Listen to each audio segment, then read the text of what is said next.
Hi, welcome to Training Tuesday. My name is Suzanne Castle, and in about 10 minutes or less every single Tuesday, I am here with you live at this time to just pour into your life, into your business, how you're showing up in the world, where you can just maybe unleash your sparkle factor a little bit. That's what I'm all about. We all need a little more joy.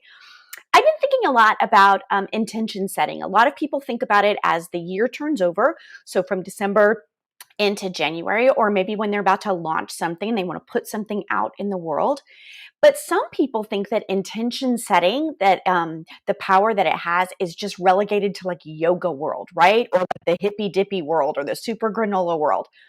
If you think that setting intentions is limited to yoga classes and meditation and retreats, I want you to think again. That's what we're going to be talking about today. But first and foremost, I would love to know where you're watching from. Let us know in the comments below. Hashtag replay if you're catching this on the replay. I love to connect with my followers. Feel free to comment, ask questions along the way. But let's dive right in on some intention setting strategies and goodness. Are you ready for that? Here's the thing about setting intentions. It's not just for when you want something. Okay, I think that is the first thing that I want us to kind of anchor to. The guiding principles of intention setting are useful for parenting, for working, anything else that you do in your daily life. So, as we begin today, I want you to think about what matters to you right now. What matters about how you're living your life right now? You see, when you set intentions, what you do is you tell your brain, keep this, whatever the this is, keep that as the most important thing in the front of my mind. And then what you're doing is you're allowing your brain to make it easier for you to integrate that into your usual routine because your brain is like, oh, pay attention, pay attention, pay attention, right? So what I did today is I put together, excuse me, a short little kind of checklist. So if you've got a pen, grab your notebook or watch this again and write down some things that might be helpful to you. So here's a checklist to form your intentions for today. And there are some big benefits by setting intentions.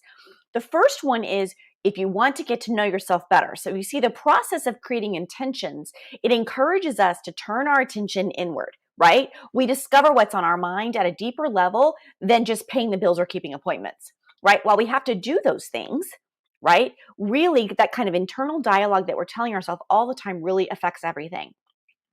The other benefit of setting intentions is it does increase your motivation. You see, it's easier to put forth effort when you're doing something that you truly believe in.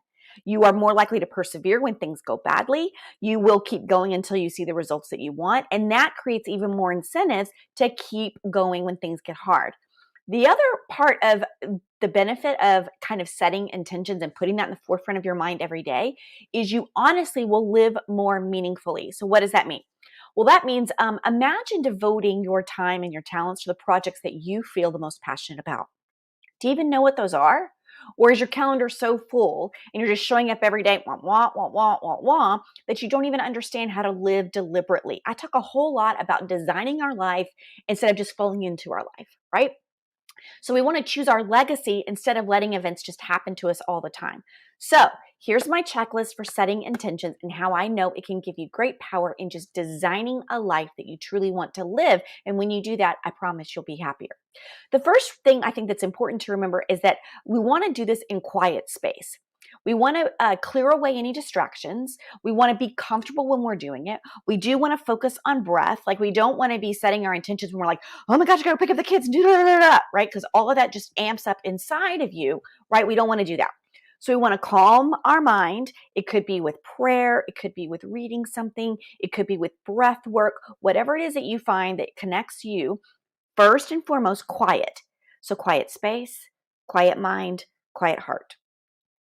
Then the next thing we want to do is consider our values. So we want to be identifying our core values and our beliefs, and we want to be asking ourselves, okay, so what does happiness mean right now today? What does success look like for me today, right now? And then we want to think about how we're feeling when our actions around happiness and success align with our values. And if you don't know what your values are, or maybe you have an inkling, but you're not really sure, if you'll message me below, I'd love to drop something to you that will help you. So we want to make sure that our actions are aligning with our values and that we use them to guide our decision making. When I'm working with clients, one of the things that I find is this piece is super crucial, but we have relegated it to the space of a retreat, right? Or someone came in, this guru, and so we sat there and we did Om. And most people think that when they're walking through their world or they're running a business, that that's just like, oh, whatever, that's just what I did there. But what I am finding is that when you really do take the time in this space to think about values and alignment for decision and how that is or is not making you happy, that's part of intention setting. And it's an absolutely crucial step we don't want to forget. And then we want to be sure we're speaking our own language. So what does that mean? Well, your affirmations need to resonate with you. They don't need to be a book that you pick up or even an ebook that you downloaded for free on somebody's website. They need to speak only to you because they are your intentions. They have to resonate inside of you. So maybe you like to keep them simple, right? Maybe it's just like a 3-word that you can repeat through the day. Or maybe you prefer like a poetic message. Maybe like right now, I'm getting ready for Verve, and for all the participants, I designed a screen for a screensaver, a wallpaper, and for me, that is what my intention is right now. So every time I look at it, I can see that. So it's really is whatever it is for you. So maybe you accomplish more when you're looking at the big picture, and maybe you need more structure and detail.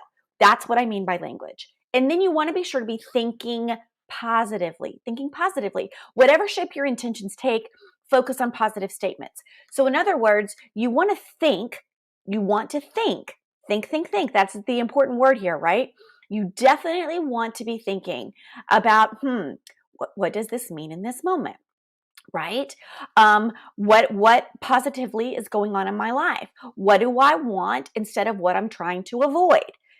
Then add a timeline to that.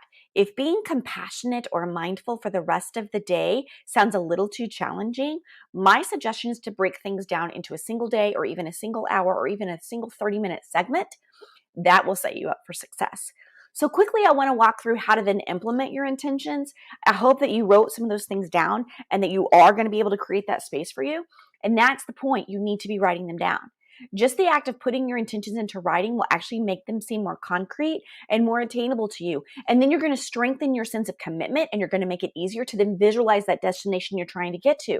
And then as you clarify your intentions, you're going to be able to notice obstacles that you need to address in the moment. Wow, all of that from writing it down. The other thing that I am finding helpful for myself and people I work with is to create triggers. And I don't mean triggers that are like, oh my God, like I'm freaking out right now. I mean reminders that will prevent you from losing sight of your intentions when you're dealing with daily responsibilities.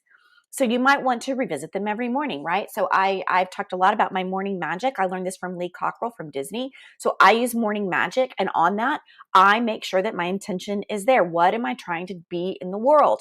And I revisit it every day when I'm constructing my day. Maybe you want to do it when you meditate. So maybe it's on your phone. I know a lot of people have an alarm set and it has it written so it pops up on their phone at a certain time every day. Maybe you want to reflect on them while you're in the shower. Maybe it's as soon as you're done working for the day, you take 5 minutes and re-anchor to it. It's whatever it works for you, but create a trigger, a pattern for you that you can do that, which also means that you need to be holding yourself accountable. So what would make you more likely to stick to your plans? Do you know it? You could tell family or friends, loved ones what you're doing. You could promise yourself a reward that will keep you on track. Again, internal motivation is super important here. So if there's an external thing that will help you internally stay motivated, I am all about that game. Also, I find it helpful to evaluate my progress in intention setting. So staying on track for me means establishing milestones that help me see where I'm strong, right? And where I need to keep growing, learning, being better every single day. And then what I try to do is learn from my achievements and from my setbacks and then restructure constantly. I am constantly about returning, about reorienting, moving my gaze so that I can be the most successful. And then here's kind of a nugget that a lot of people don't do with intention work, and that is asking for feedback. Sometimes I find it helpful to hear what others have to say about how you are doing. And I don't mean from an evaluation, oh, you're rocking your job, or oh, you're sucking because you're always late. I mean, you need to find someone, I call it my Sparkle Squad, but someone you trust who can discuss your intentions with you. That could be a coach like me. That could be a best friend that you trust. It could even be a colleague when you guys are chasing similar goals, right? And give each other the benefit of your combined wisdom and your support, because setting intentions, I believe, will transform your life when you are sharing them and you're getting insight about them. Okay, so that's what I have for you. These kind of simple statements that provide a roadmap to guide your choices, that keep you focused on your priorities so you can enjoy more happiness and more fulfillment. I promise it will work for you. So if you think that you would like some help in doing this, if you will comment with me below, I'm going to send you a checklist. No charge, just to help you get on track. But literally, whatever platform you're watching, just comment with me. I'll follow up in a direct message and we will get you aligned, because every week I do send out a newsletter to my followers that has some kind of helpful hints on intention setting and tools that help you live your life. And I'd love to get you connected. Okay, I'm Suzanne, right at 10 minutes and 50 seconds. Training Tuesday. Have a wonderful day. Get those intentions done. I'll talk to you soon.